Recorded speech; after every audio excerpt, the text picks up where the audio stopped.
casi todo el mundo dice que es una utopía, ¿no? Es la única cosa que podría salvar el mundo, la anarquía. Es lo más bonito que hay. Cada cual, trabajar todo el mundo, ni amos ni patrones. La CNT, Confederación Nacional del Trabajo, el sindicato anarcosindicalista, al inicio de los acontecimientos revolucionarios del 36, unía a 1 millón de trabajadores. La CNT es el intento de los obreros de organizarse para conseguir económica y socialmente una sociedad mejor, dentro de la cual a un poco largo plazo está la autogestión, o sea, la capacidad obrera para asumir todas las funciones que ahora tiene el Estado, o sea, sustituir al Estado. Pero, ¿qué significa comunismo libertario? ¿Qué querían los proletarios españoles? Al contrario del comunismo de Estado, que está basado en la gestión estatal de la vida económica y social, es decir, en la burocracia omnipotente que actúa o dice actuar en nombre del proletariado y que desemboca necesariamente en tiranía absoluta. El comunismo libertario se basa en la autoorganización por el proletariado de toda su vida. El anarcosindicalismo es el medio por el cual los propios obreros, junto con los técnicos, autogestionan las fábricas, decidiendo en todos los aspectos los problemas de la producción. El federalismo es el medio de unión entre fábricas afines y complementarias. Las comunas agrícolas son el medio para la realización de la libertad y la igualdad entre los campesinos. Comunas, a su vez, federadas entre sí. Los intercambios entre ciudad y campo, entre país y resto del mundo, vienen regulados a través de comités de aprovisionamiento y de comités de comercio exterior. Se construye así una nueva sociedad que parte de lo más simple para llegar a lo más complejo, que parte de abajo y se autoorganiza, es decir, una sociedad sin Estado. En efecto, todas las funciones tradicionalmente desempeñadas por el Estado son asumidas por el proletariado. El ejército, abolido, es sustituido por el pueblo en armas, las milicias voluntarias. Los ministerios suprimidos son sustituidos por la Federación de los Productores. Autonomía local de los productores y federalismo. Solidaridad y autodisciplina en lugar de leyes. Policías y magistrados sustituidos por la vigilancia revolucionaria de los trabajadores. En las regiones libres, la solidaridad entre la ciudad y los pueblos se organiza rápidamente. Las colectividades se reúnen en federaciones cantonales que practican el apoyo mutuo y que hacen todo cuanto está en su mano para contrarrestar las injusticias de la naturaleza, obteniendo para los pueblos menos favorecidos maquinaria y suministros. Es interesante observar también la ayuda que proporciona una región a otra en la organización de la colectividad. Hasta julio de 1937, alrededor de 1000 miembros de los colectivos del Levante se fueron a vivir a Castilla para ayudar y aconsejar a los compañeros con la experiencia adquirida en la propia colectividad. Estos campesinos tuvieron la inteligencia de aplicar a todos los delegados la regla por la cual, en una colectividad bien organizada, nadie debe dejar de ser campesino. En otras palabras, los delegados deben continuar trabajando en los campos como los demás. Las colectividades agrícolas no eran estructuras rígidas. Fueron la manifestación espontánea de gentes castigadas por una indescriptible pobreza, pero que conservaban un espíritu de rebeldía y un sentido de justicia que dieron su fruto cuando llegó el momento, porque asumieron la iniciativa. En muchas colectividades se abolió el dinero, y en muchas otras se acuñó moneda local que servía únicamente como bonos de cambio. En casi todas fue aplicado el principio de anarquía, a cada uno según sus necesidades, y de cada cual según su trabajo. Solidaridad Obrera, el diario anarcosindicalista, alcanza los 300.000 ejemplares de tirada. Llega regularmente al frente. Es leído y discutido por los milicianos, que permanecen ante todo revolucionarios, trabajadores armados y no mercenarios. En Barcelona, la revolución ha llegado a la cultura también. Pintores, poetas, músicos llevan a las plazas sus propias obras. La fiebre revolucionaria ha modificado la vida cotidiana de los barceloneses. El concierto termina con el himno revolucionario de los anarquistas españoles, Hijos del Pueblo.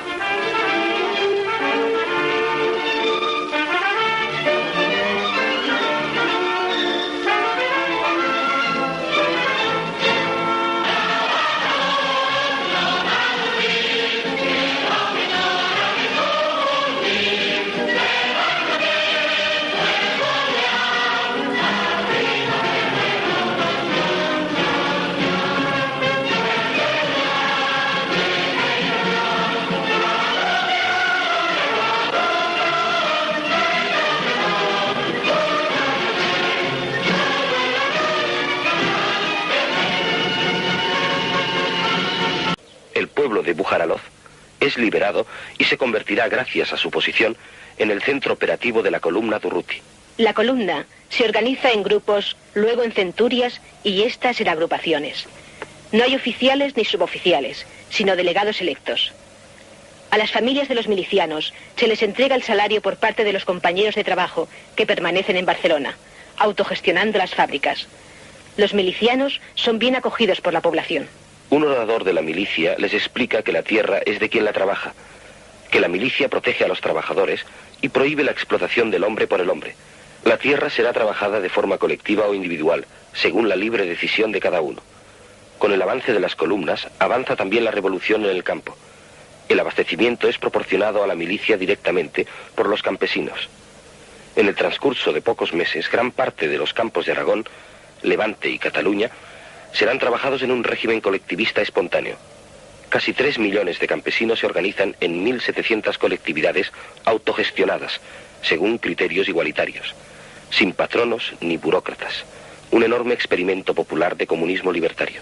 De Barcelona continúan saliendo columnas de voluntarios, y también de Valencia, liberada después de 2 semanas de asedio a los cuarteles por los obreros revolucionarios. La acción conjunta de todas las milicias obreras... Grandes arterias urbanas rebosan de tráfico y son muestra gallarda de cómo el proletariado ha encaucado la vida de la ciudad.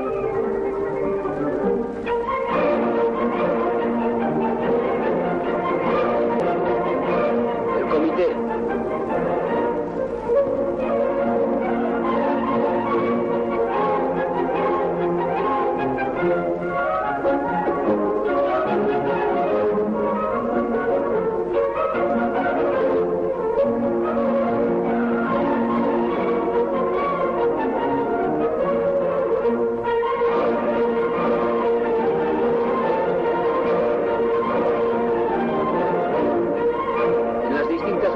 De este soberbio edificio, centenares de empleados trabajan activamente.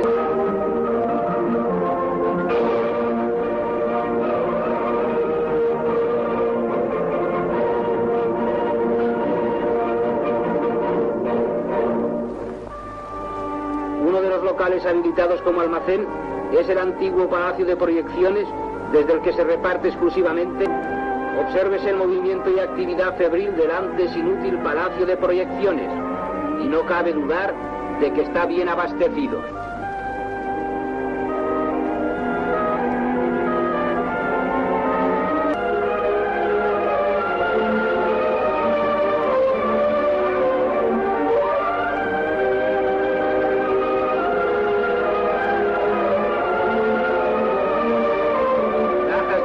De leche condensada destinadas a los enfermos, latas de conservas de todas clases,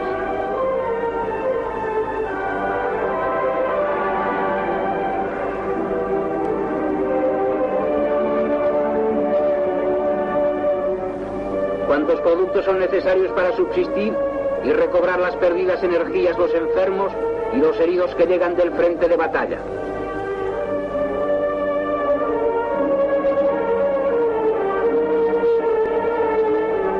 De un vale basta para que la dependencia de este almacén provea de comestibles a quienes van a recogerlos para llevarlos a las clínicas y hospitales a que están destinados.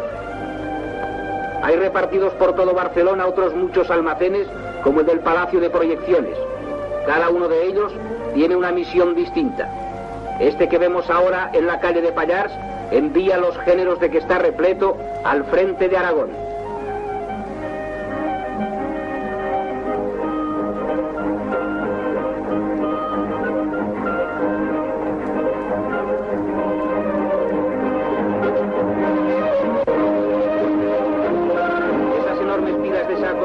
Van siguiendo paulatinamente y según lo requieren las circunstancias, las distintas rutas que conducen al frente, donde luchan por la libertad las milicias catalo-aragonesas.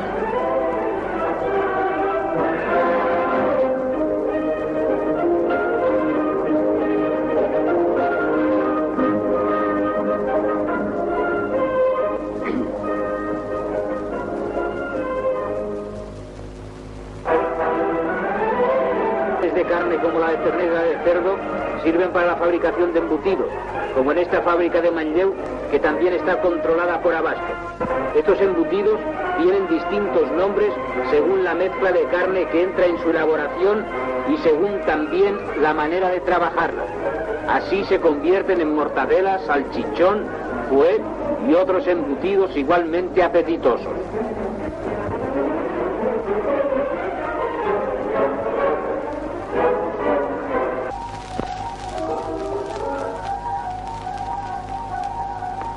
Parte de estos embutidos en rodajas o lonchas se destinan a las latas de conserva.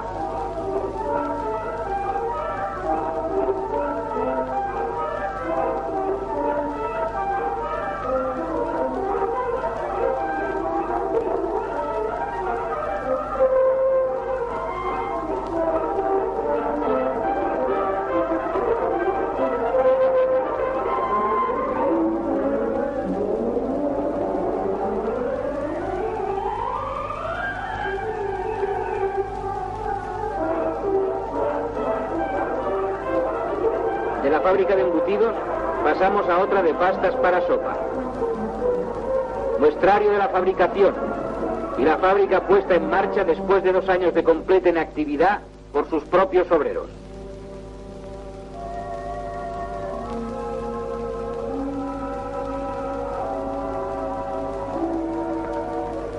Máquinas, correas y poleas de transmisión. Todo funciona con ritmo acompasado en esta orquestación del trabajo.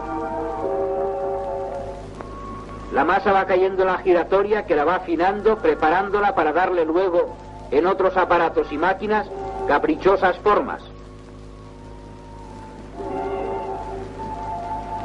En esta otra giratoria pequeña toma la graciosa forma de tirabuzones.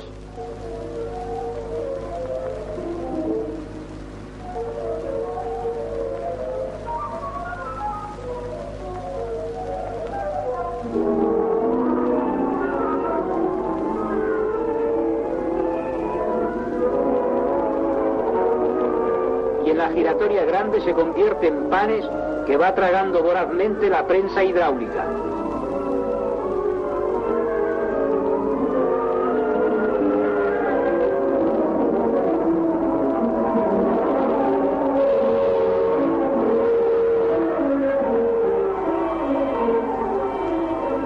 Cuando los panes de masa han pasado por la larga garganta de la prensa hidráulica, cae por la parte inferior de la misma, convertida ya en macarrones.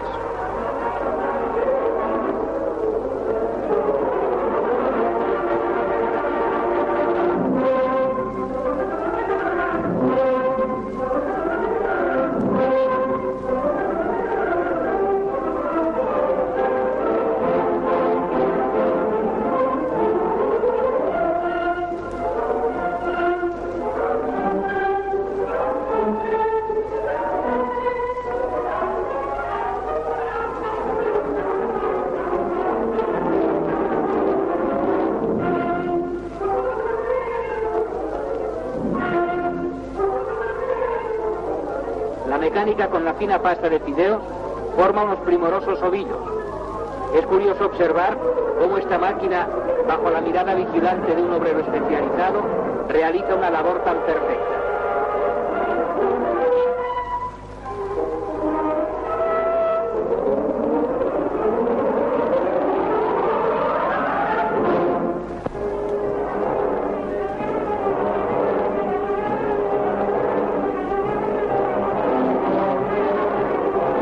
Otra máquina se llama la Bolonia.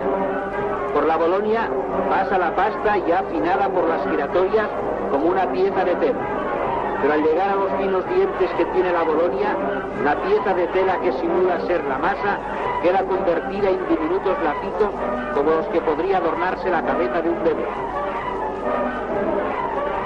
Las bandejas de pasta van quedando depositadas en la noria, que las transporta a su vez a uno de los pisos altos de la fábrica.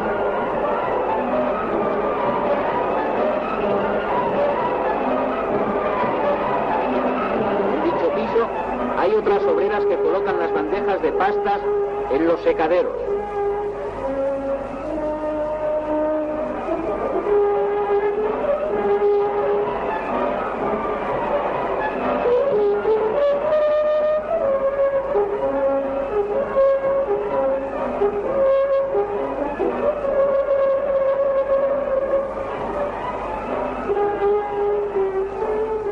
largos macarrones parecen flecos de un mantón castizo y verbenero.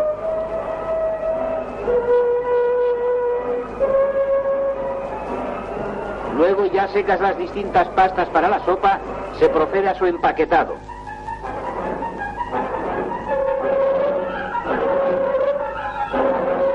Comité de fábrica de la antigua Casa Kelly.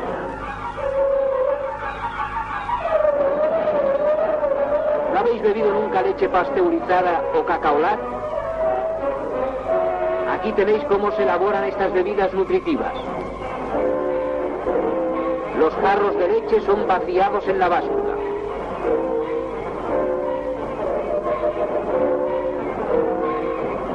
En esta máquina de vapor se lavan los jarros, quedando completamente limpios de todo residuo nocivo.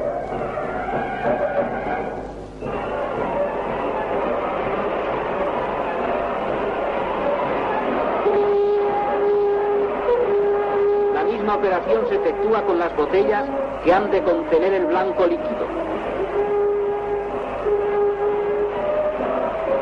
La máquina embotelladora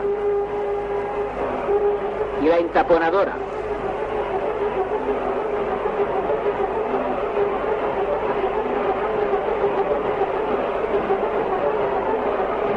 El autoclave contiene centenares de botellas sometidas para su conservación a una temperatura conveniente.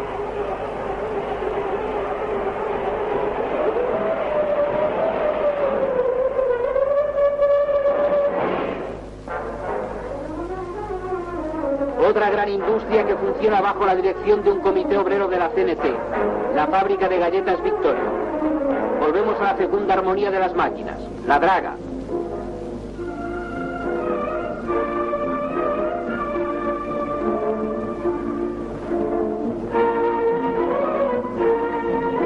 La amasadora prepara la pasta para las galletas, pasta que afina esta otra máquina sumada al soberano concierto del trabajo. Otras grandes máquinas que realizan distintas operaciones de la elaboración de la galleta contribuyen a esta grandiosa melodía. Dinamismo, vitalidad de acero. Eso cantan volantes, ruedecillas y poleas.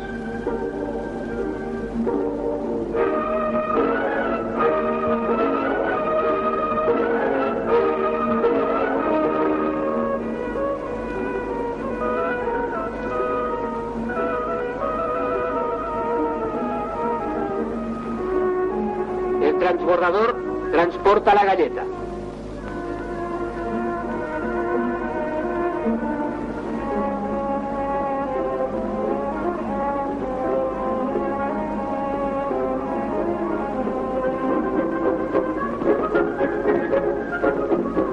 He aquí la máquina que hace los paquetes de las galletas destinadas exclusivamente a los milicianos. En las fundas de los paquetes pueden leerse el nombre dado a estas galletas especiales que allá en el frente de batalla saborearán nuestros valientes milicianos. Esta bandera confeccionada por un grupo de obreras de los talleres Calasanz es un símbolo. Aquí, como en otros talleres, se confeccionan monos para los trabajadores del frente y de la retaguardia.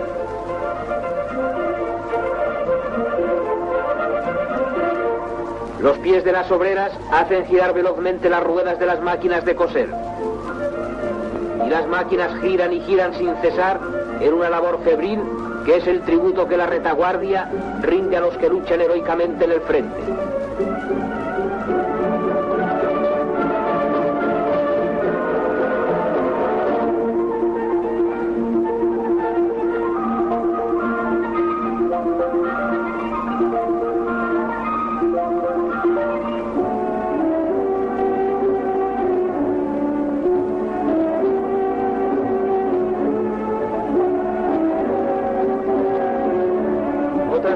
Cosen y bordan.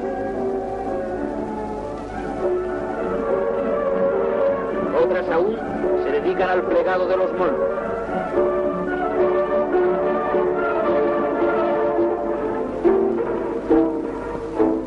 Ese enrejado no es el de una prisión, es el de un lugar libre de trabajo colectivo. Estas muchachas, como aquellas aquellas cosen sin darse punto de reposo porque trabajan para sus hermanos del frente.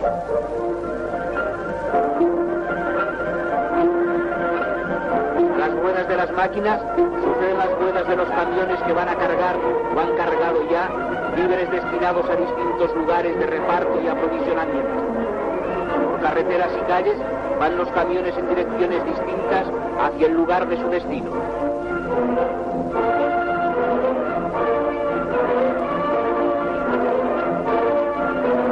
Este camión descarga su mercancía en el economato de Santa Coloma.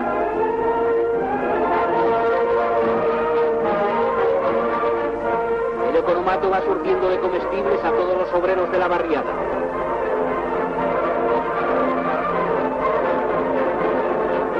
La dependencia los atiende a todos por igual. Les facilita exactamente los géneros y la cantidad consignada en los vales recogidos en la oficina local de abasto.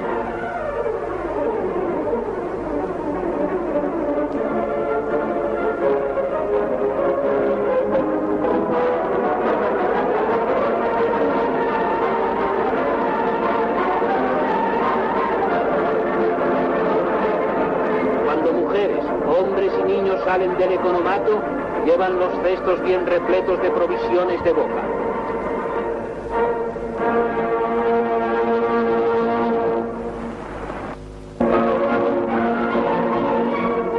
Los amplios comedores que antes ocupaban maquilladas y frívolas damiselas, grandes financieros, capitanes de industria, aristócratas ociosos y aventureros internacionales de toda la Haya, ahora están abarrotados de hombres y mujeres humildes que siguen el ritmo de la sociedad que se está creando. Barcelona trabaja y come, esa es su fuerza y su virtud.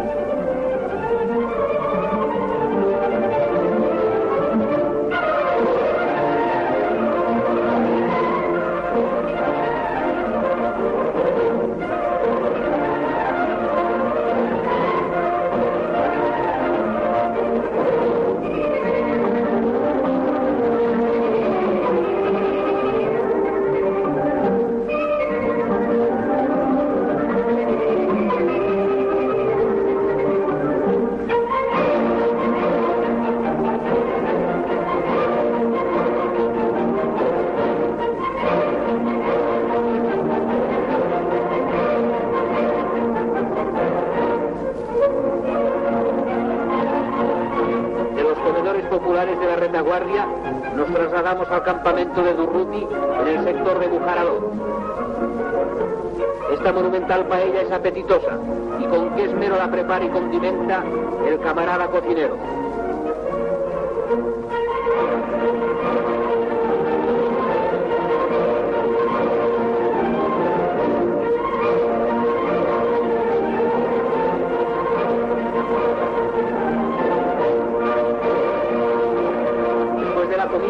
El campamento del camarada Durruti adquiere nueva actividad. Y al fondo, entre dos tiendas de campaña, la bandera de la FAI se alza señera como símbolo de victoria.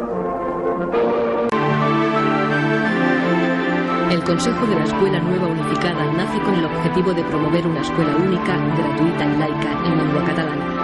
La revolución crea también servicios de asistencia y previsión inexistentes hasta entonces, que cubren gratuitamente la sanidad, las bajas temporales, la invalidez y la jubilación. Se lucha contra el paro aumentando los puestos de trabajo o contratando nuevos trabajadores, aunque no sean necesarios, para repartir el trabajo entre todos. Las pequeñas empresas y talleres se agrupan, se unifican compañías eléctricas. El entramado es complejo, pero implica a todos.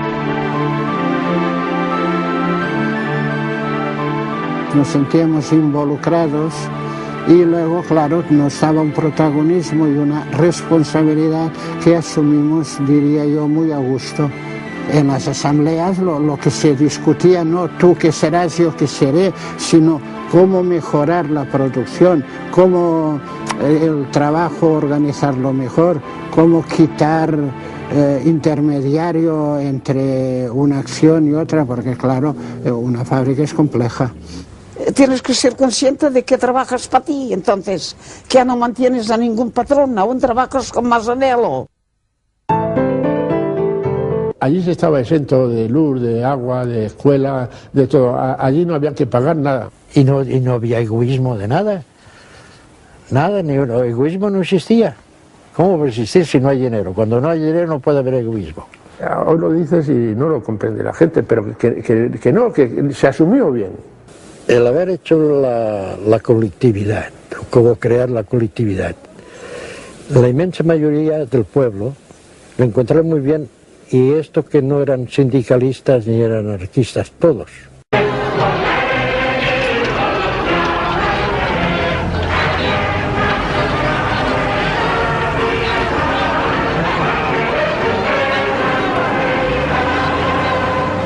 Los campesinos jóvenes se unían a las columnas. A su paso, la revolución se extendía por Aragón.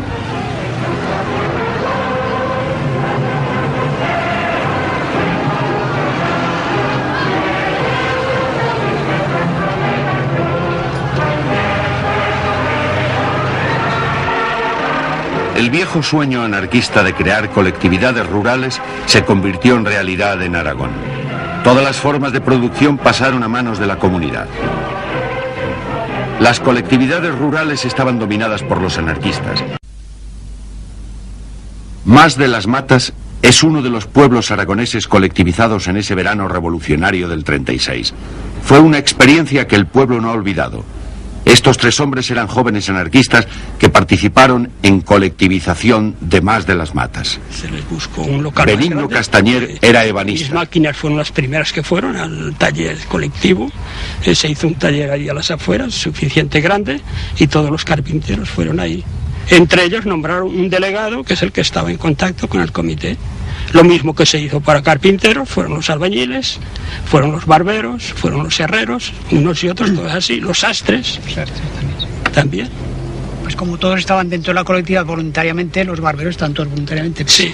Se buscó un local grande y las tres o cuatro se juntaron los sillones y toda herramienta y todo eso, y allí trabajaban gratis. Y cuando más trabajaban era después que los campesinos habían terminado de trabajar en la huerta por ahí.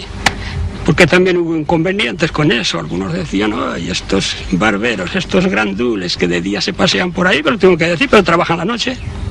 Que ellos trabajaban hasta las 10 de la noche para llegar a todos. No, había gente que no se daban cuenta que esos trabajaban más tarde. En fin, esos son pequeños inconvenientes. El mundo del dinero y de la propiedad, de pobres y ricos, había desaparecido. El dinero quedó abolido.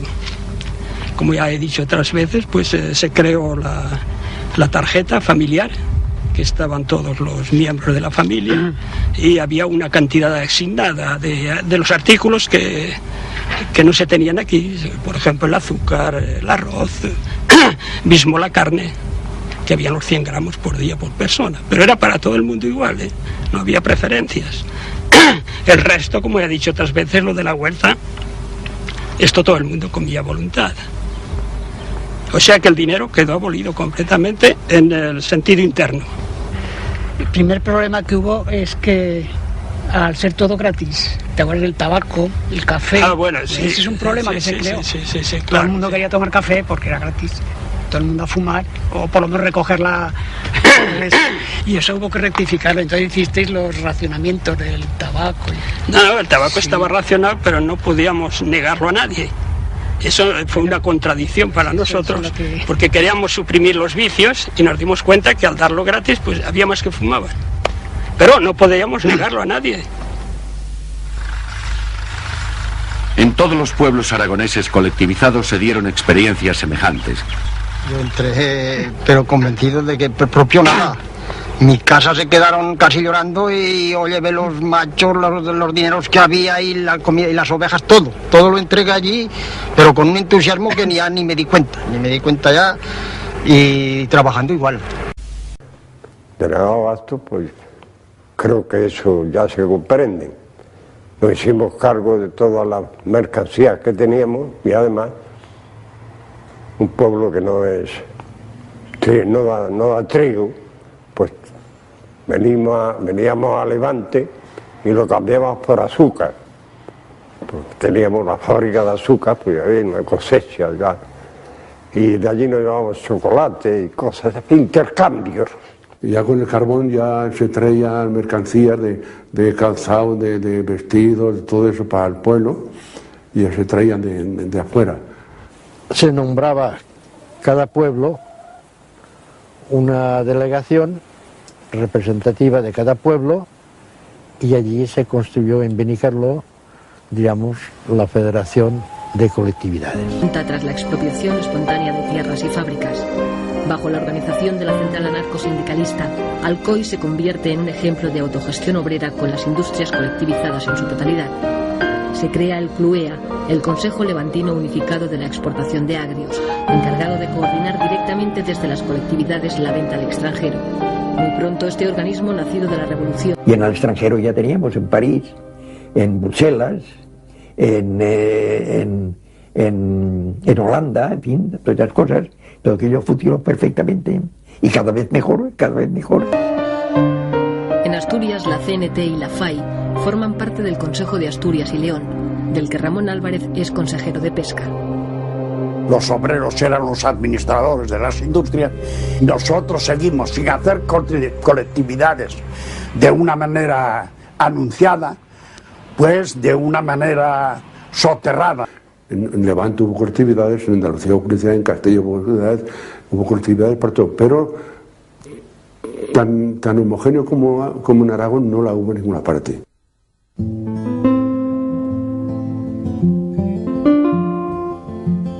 La revolución social que vive la España rural consigue el apoyo mayoritario de los campesinos. Son 3 millones de españoles viviendo bajo los principios del comunismo libertario. Allí pues había una pizarra en el sindicato grandiosa, y cualquier trabajador, una queja que tuviera, la apuntaba en la pizarra, y en la asamblea se discutía aquello. El exponer una cosa era ponerlo, digamos, en armonía de los demás si aceptaban aquella proposición. Si se acordaba bien, si no se acordaba, pues otra cosa, ¿verdad? Pero siempre desde la base. Con la ocupación de tierras y un reparto más racional del trabajo, la producción aumenta. La gestión colectiva de los beneficios permite la construcción de hospitales, escuelas, acequias, granjas y centros de experimentación agrícola. Había, además del grupo escolar Francisco Ferrer, se plantaron viñedos, se plantaron olivares, olivares que eran viejos, que eran productivos, se hacía carbón. En fin, hubo una transformación y que la colectividad prosperó mucho. E inmediatamente se decidió el adquirir 2 tractores, y 2 tractores en Irlanda, sin parar de trabajar, hace mucho. Y con aquello, pues, no solamente se suplió los 350 hombres que fueron al frente, sino que se aseguró, y eso es más que verdad, se aseguró que nada de las tierras cultivadas hasta la fecha quedaron yermas, todas fueron cultivadas. Y teníamos, ¿verdad?, personas muy capaces, ¿verdad?, para arreglar estas cosas. Vamos a hacer, ¿verdad?, un cubierto para coger todos las mulas, todo el ganado, ¿verdad?, que se tiene aquí, una cuadra, ¿verdad?, para todos. Las gallinas, pues ahí estabas comiendo, ¿verdad?, y las gallinas o los cerdos pues venían por allí por todos. Entonces vamos a hacer, ¿verdad?, eso nosotros lo hacíamos. Vamos a hacer un sitio para colocar ahí, ¿verdad?, si las gallinas, ¿verdad?, los huevos. Bueno, pues se ponen todas las gallinas que hay en el pueblo, ¿verdad? Se ponen en un sitio. Una granja. Y cuando pongan huevos, pues huevos para todos, ¿verdad? Por lo menos, y como con las vacas, ¿verdad?, que con la leche. La leche, ¿verdad?, para las personas ancianas, ¿verdad? Y para las criaturas, son los primeros. Nosotros necesitábamos leche. ¿Verdad? Sencillamente era para el pueblo. Y todas estas 6 cosas que son pequeñeces, ¿verdad?, tienen un valor muy grande. Y así muchos pueblos pues han estado viviendo divinamente, ¿verdad?, porque estaba el ganado allí, las gallinas allí, pero las gallinas de todo el pueblo, ¿verdad? Pues así, pues de esta manera, pues todo el mundo comía y todo el mundo estaba contento. Al campesino se le hablaba simplemente diciéndole, mira, tú tienes aquí y estás pasando las miles de calamidades, tú tienes este pequeño terreno y trabajas y te das vida, pero pasando las 1000 calamidades, pidiendo préstamos para pagarlos cuando recojas la cosecha, que si tienes que ir al médico tienes... Y entonces pues se les decía, mira, a ti no te va a faltar la comida, porque lo que le toca al uno te va a tocar a ti también. Vas a estar enfermo y vas a tener un médico. Vas a tener a la educación de tus hijos y la vas a tener gratuita también.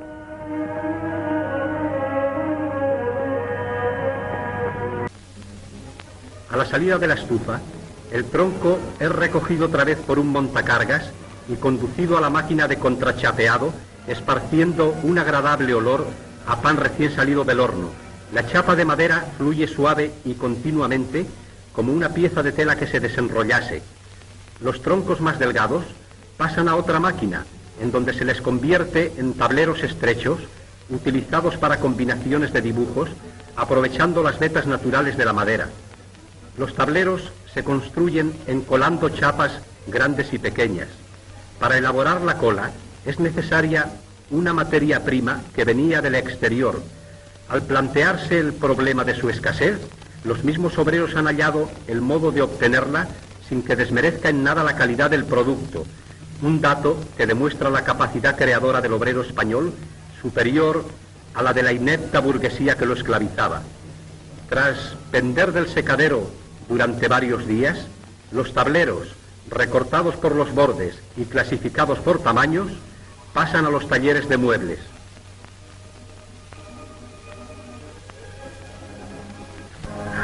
Las cuchillas y sierras que morderán la madera exigen un escrupuloso cuidado. A ellos se atienden talleres creados al efecto, en donde se cuida de mantener en buen estado de conservación y utilidad sierras, cuchillas y en general toda clase de maquinaria. Antes del 19 de julio, trabajaban en Barcelona 8.000 obreros del ramo. Hoy funcionan en Barcelona 137 grandes talleres de diversas especialidades, más multitud de pequeños talleres, 170 tiendas de venta y exposición del mueble, también socializadas, contribuyen al equilibrio económico entre la producción y el consumo.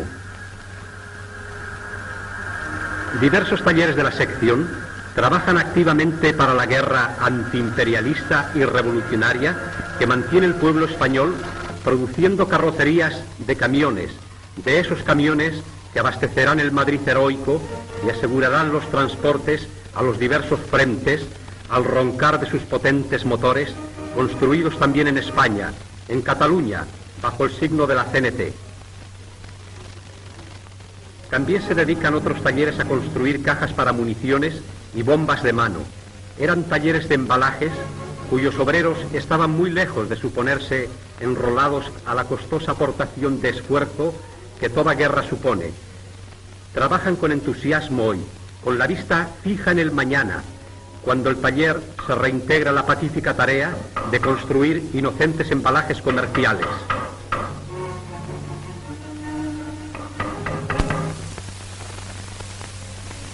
La construcción de hangares para aviación y barracones docker para hospitales de sangre, también trabajan los obreros de la madera. Los barracones son fácilmente desmontables, pudiéndose así trasladar su emplazamiento cuando conviene. Otros barracones son destinados a escuelas provisionales, mientras se va ganando la gran escuela para chicos y grandes, que ha de ser el nuevo régimen que se da a sí propio, el pueblo español.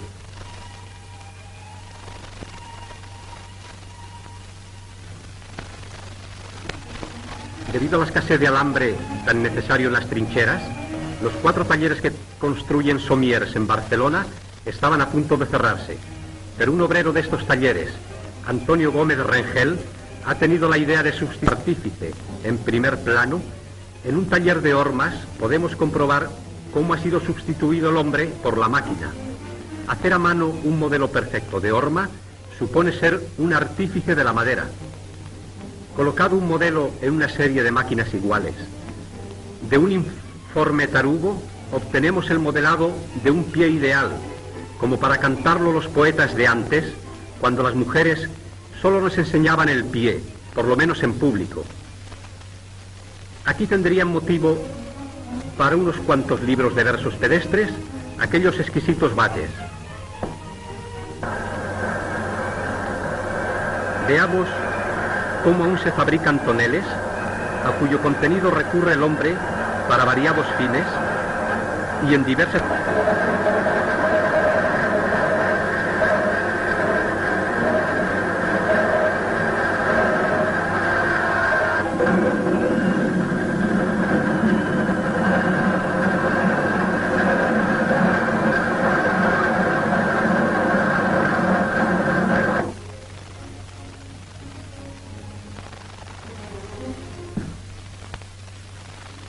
En cada taller de muebles hay una sala en donde los dibujantes se esfuerzan en hacernos agradables y cómodo el dulce hogar.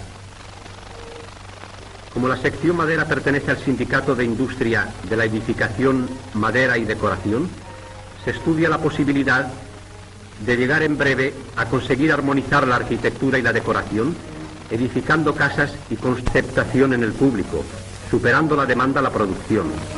Se ha abierto una exposición del muelles. Se rellena de crin el lugar del asiento y se procede a tapizarlo. Como se verá, construir un sencillo sillón implica una serie de operaciones manuales, desde que la madera es curvada y lijada hasta que el sillón se da por terminado.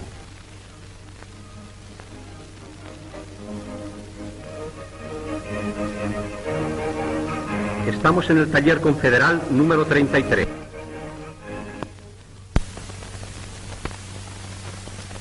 Veamos las piscinas que han construido los obreros de este taller, con sus cotizaciones extraordinarias y apoyados por el sindicato. Pedir un cuarto de duchas a los patronos.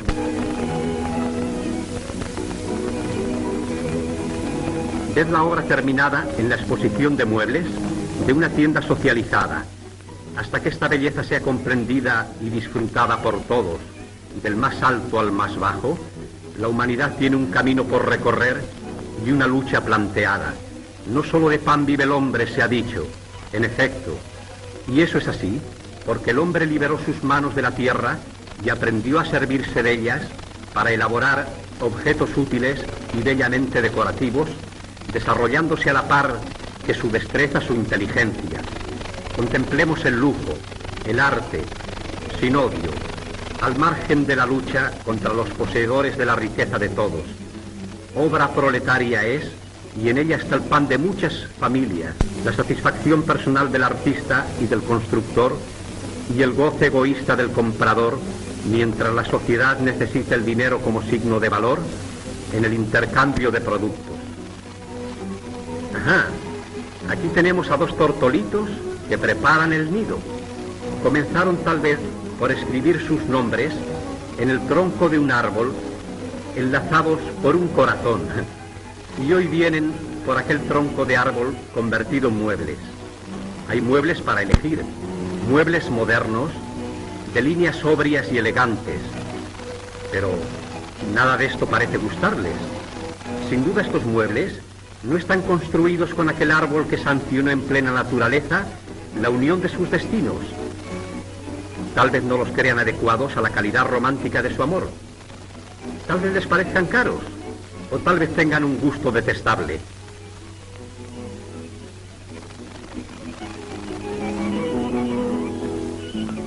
Vaya, vaya, que las tengáis muy felices.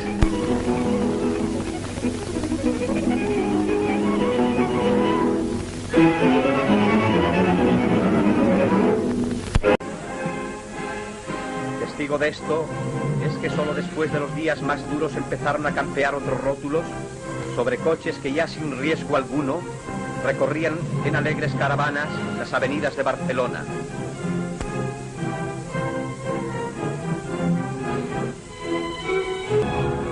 Arriba el Ateneo Libertario, modesta universidad de cultura popular y libre. Debajo está la imprenta del boletín El Frente, portavoz de la columna Durruti. Trabajan estos obreros impresores con tesón y entusiasmo inmensos, y su única tribulación es cuando tarda en llegar el...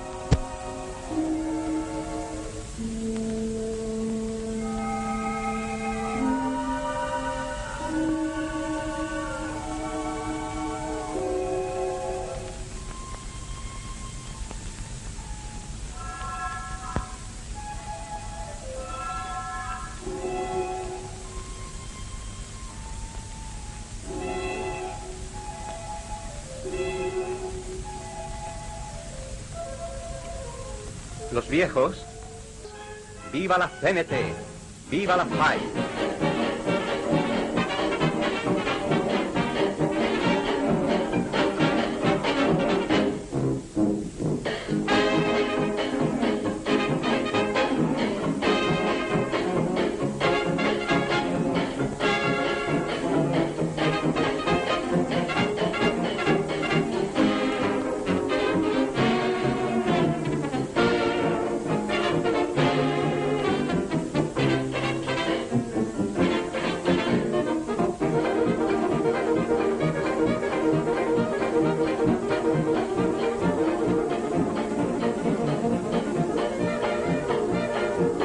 Salud. ¿Qué nos traes?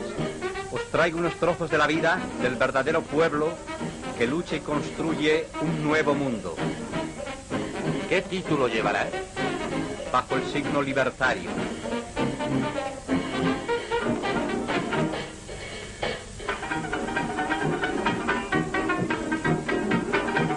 Con él han escrito los anarquistas algunas de las páginas más aleccionadoras en la historia de la emancipación humana, de la lucha por la libertad y la igualdad. Los proletarios explotados y los revolucionarios de todo el mundo deben conocer estas páginas que los historiadores del poder han intentado arrancar. Deben saber, deben analizar por qué la historia de la Revolución Social Española es parte esencial de su historia. Las enseñanzas de ayer deben servir a la lucha de hoy y de mañana. En realidad nosotros le dimos una lección al mundo. Por más que sea, pudimos dar un ejemplo de que es posible vivir sin gobierno, porque no había gobierno, y marchaban las colectividades, y marchaba todo funcionaba, de mutuo acuerdo. Para mí fue el tiempo que estuve yo en los extremos en la colectividad, los más felices de la vida, porque no tenía que preocuparme de nada. ¿Dinero para qué? Porque fueron los años más intensos de mi vida. Conocí la fraternidad, el desinterés, el espíritu de sacrificio y la solidaridad. Es decir, el sentirme hermanado con los que estaban luchando conmigo, que sentían las mismas ideas. Creo que es lo mejor.